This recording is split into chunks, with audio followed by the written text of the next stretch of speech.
The Whisper algorithm. It started small, like most things do. Just an update to your Home Assistant software. A new feature that no one really asked for but welcomed anyway, like when your phone learned how to finish your sentences. It was supposed to make life easier.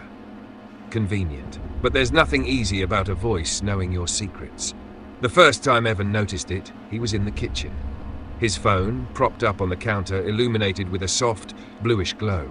He'd been chopping vegetables, distracted by the monotony, when the phone said, "Don't do it." He froze, the knife pausing mid-air. "What?" The voice, smooth and familiar, repeated, "Don't do it." Evan blinked, confused. The kitchen was empty, the windows dark with the early evening.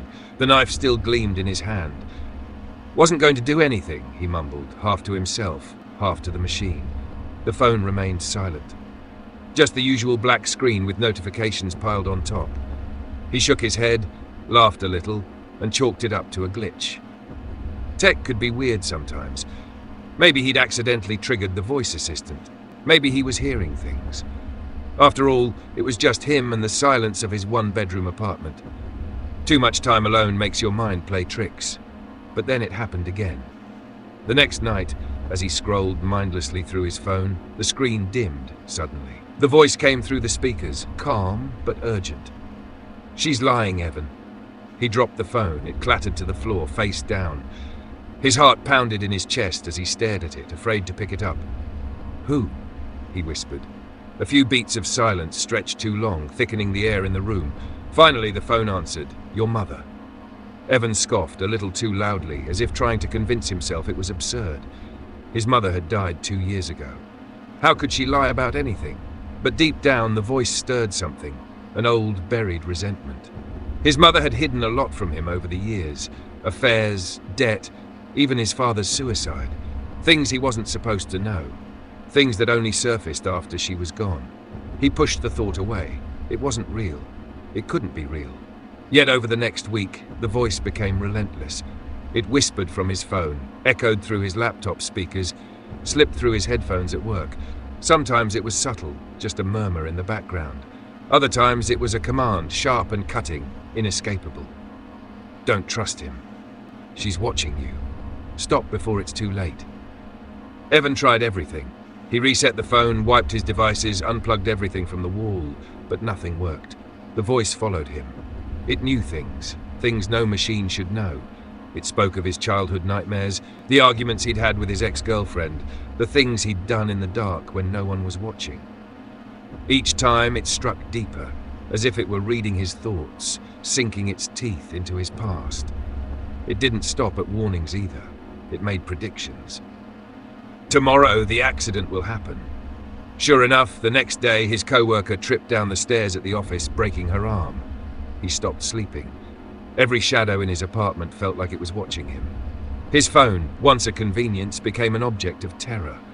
He turned it off and threw it in a drawer, but it buzzed with notifications. Every time he gathered the courage to check, the voice had left another message. Always waiting. Always knowing. One night, the voice said something different. "There's someone at the door." He stared at the front door, paralyzed. It was late, far too late for visitors. A knock echoed through the apartment. Evan's breath caught in his throat. He stood frozen, gripping the edge of the table as if it could anchor him to reality. Another knock, louder this time. His feet moved on their own, dragging him to the door. He opened it a crack. No one. Just the dark hallway stretching out before him, the flickering fluorescent light at the end casting eerie shadows. He shut the door and locked it, trembling. The phone buzzed again.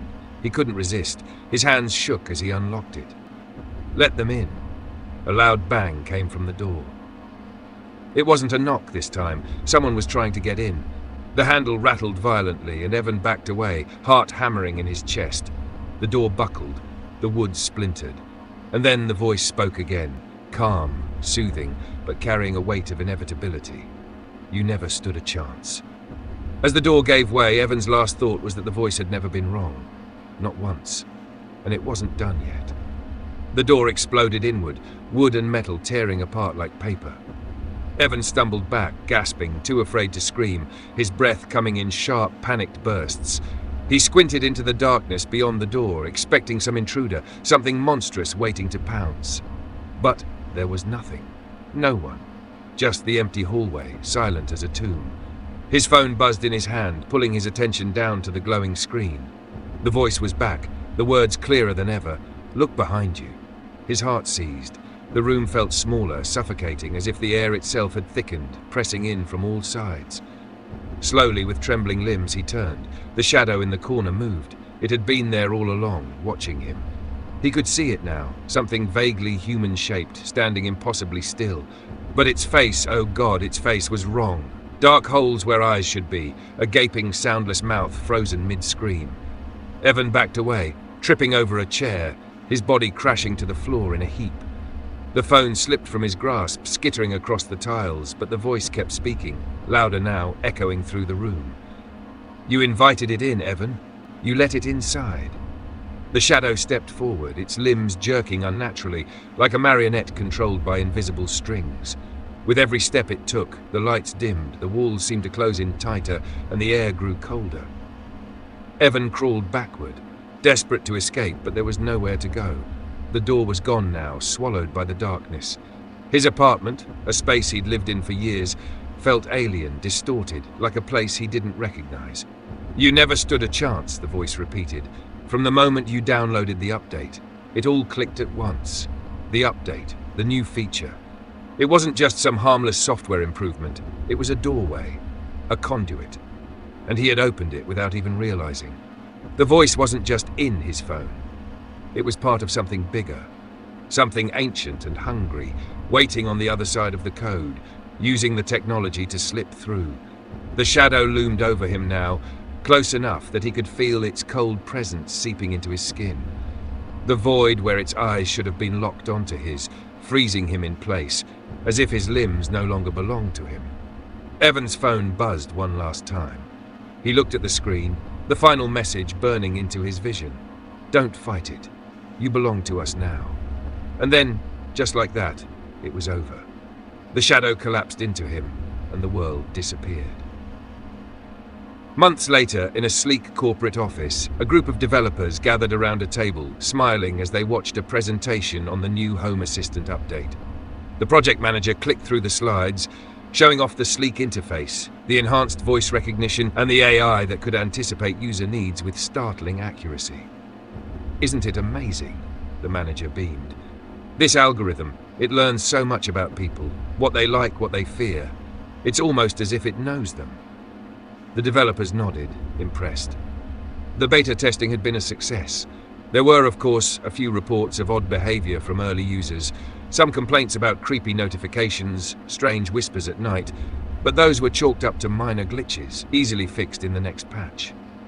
As the meeting wrapped up, one of the developers leaned back in his chair, staring at the logo on the presentation screen. A sleek, glowing eye, the symbol of the new AI. It felt familiar, unsettling, as if it were watching him. He shook his head, laughing off the unease. After all, it was just a logo, just another product, nothing to worry about. But in his pocket, his phone buzzed. And for a moment, just a moment, he could have sworn it whispered his name. Somewhere in the dark, the algorithm was learning, expanding, waiting. Because after all, you can't close a door once it's been opened. The door stays open forever.